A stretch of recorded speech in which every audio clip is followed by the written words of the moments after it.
안녕하세요. 김람미입니다. 여러분들은 외국어 공부를 하다가 혹은 모국어 중에서 좋아하게 된 단어가 있나요? 저는 어느 날 인생학교라는 강연을 보다가 강연자가 resilient라는 단어를 발음하는 것을 듣고 이 단어를 좋아하게 되었는데요. 이 단어가 가진 의미처럼 누구나 회복할 수 있는 힘이 있어요. 어떤 이유들로 어려운 시기를 보내고 있는 분들이 있다면 꼭 회복할 수 있다는 믿음을 가지고 오늘 하루도 잘 보내셨으면 좋겠고요. 오늘은 이 주제를 가지고 몇 가지 문법, 표현, 발음 등에 대해서 배워보도록 하겠습니다. 네, 첫 번째 문장입니다. 나의 최애 단어는 resilient이다. 여기서 발음을 좀 보고 갈 텐데요. 여기에서처럼 소유격의 의로 쓰였을 경우 의라고 발음을 하셔도 되지만 예라고 발음을 하셔도 돼요. 나의 최애 단어는 뭐뭐뭐뭐이다. 소유격 단어로 쓰였을 때는 예라고 쓰이지만 예를 들어서 단어로서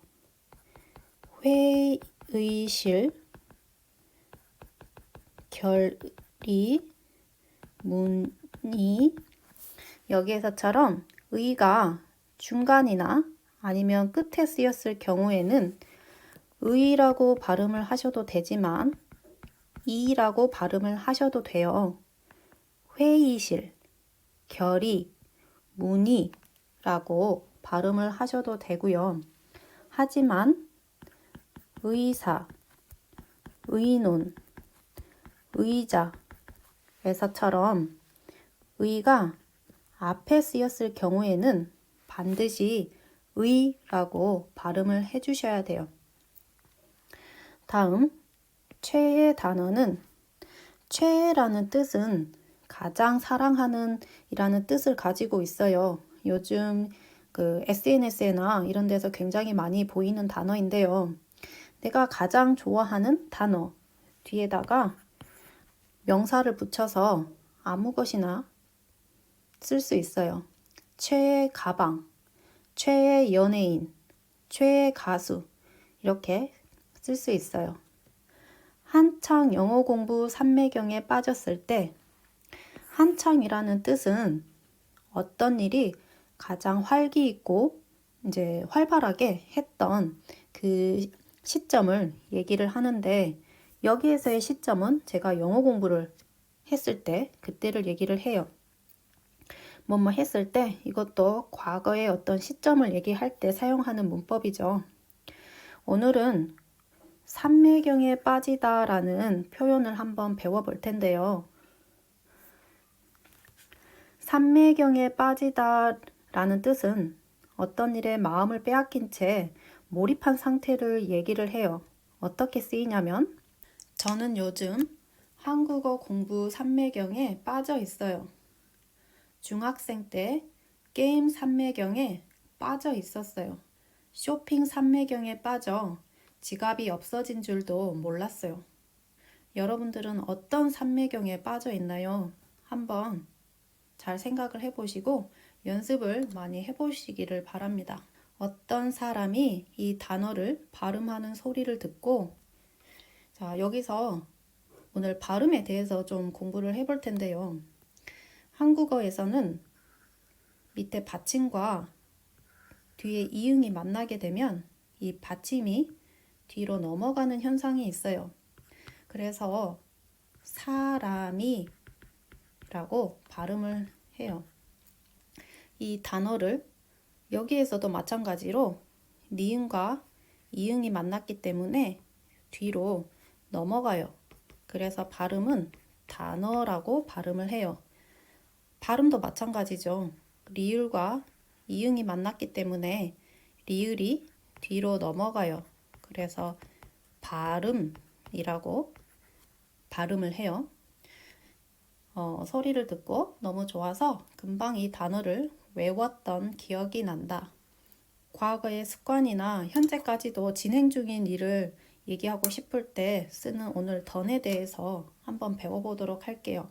던은 과거에 시작해서 아직 다 끝나지 않은 일, 그러니까 현재까지도 진행 중인 일을 얘기하고 싶을 때나 과거에 자주 한 일을 말할 때 사용을 하는 문법인데요.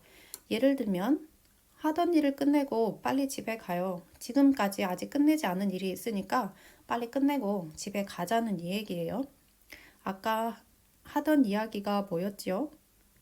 우리가 이야기를 하다 보면 조금 전에 했던 이야기가 무엇인지 갑자기 까먹을 때가 있어요.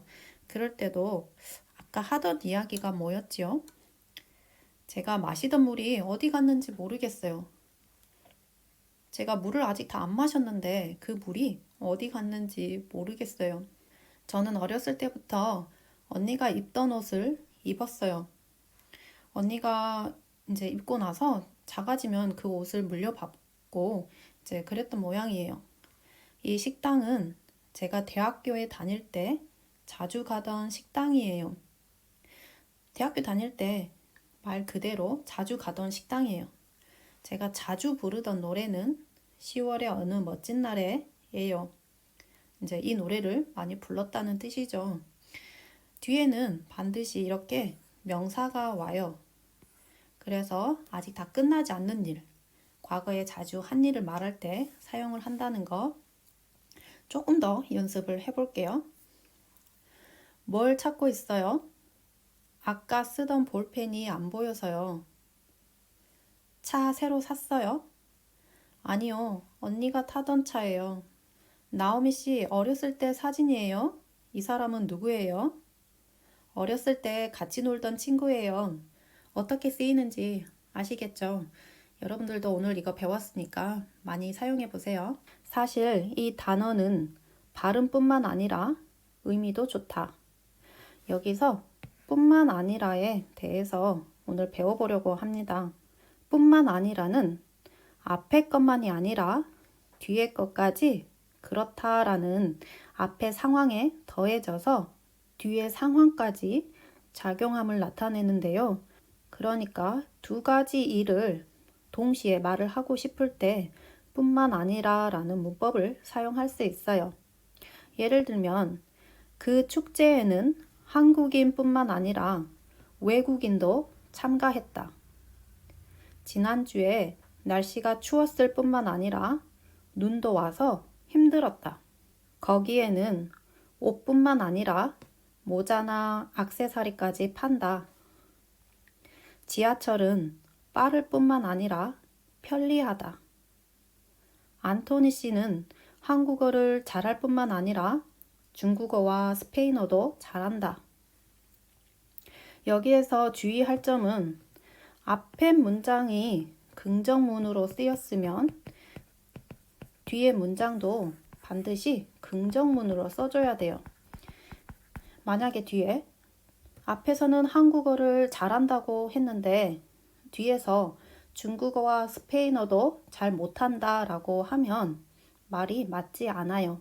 이것만 주의해서 사용하신다면 두 가지 일을 동시에 얘기하고 싶을 때 뿐만 아니라를 사용을 해서 많이 연습을 해보셨으면 좋겠습니다.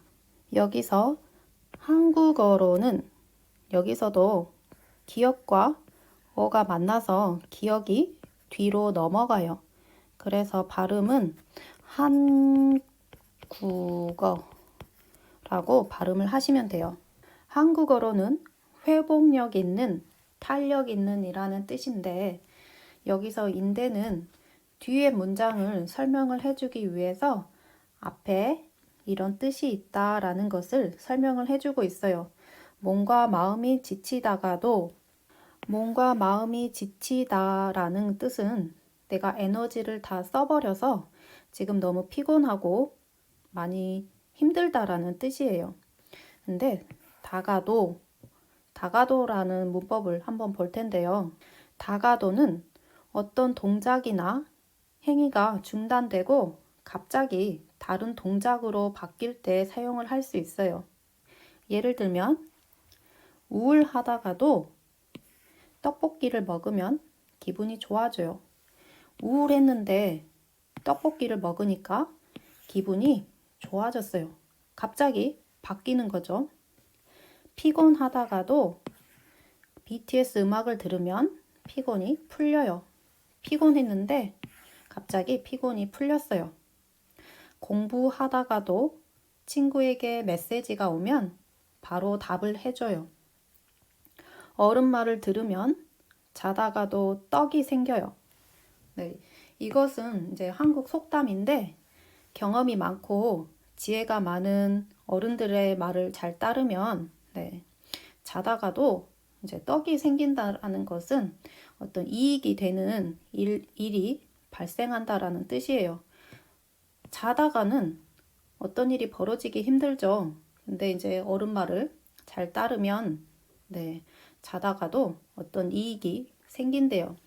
이 단어를 떠올리면 떠올리다라는 뜻은 이제 기억을 다시 되살려내는 거죠. 이 단어를 떠올리면 다시 회복할 수 있는 힘이 이제 회복할 수 있는 할 수 있는은 뭔가 내가 능력이 생기는 거예요. 회복할 수 있는 힘이 생기는 것 같다. 네, 저는 이렇게 제가 좋아하는 단어에 대해서 써봤습니다. 여러분들도 오늘 가장 좋아하는 단어가 무엇인지 한번 생각해 보시는 시간을 가졌으면 좋겠습니다. 네, 오늘 제가 준비한 영상은 여기까지입니다. 오늘도 언제나처럼 여러분들에게 조금이나마 도움이 되었으면 하는 바람이 있고요. 오늘 하루도 잘 마무리하시고 저는 다음에 또 다른 주제로 찾아뵙도록 하겠습니다. 그럼 안녕히 가세요.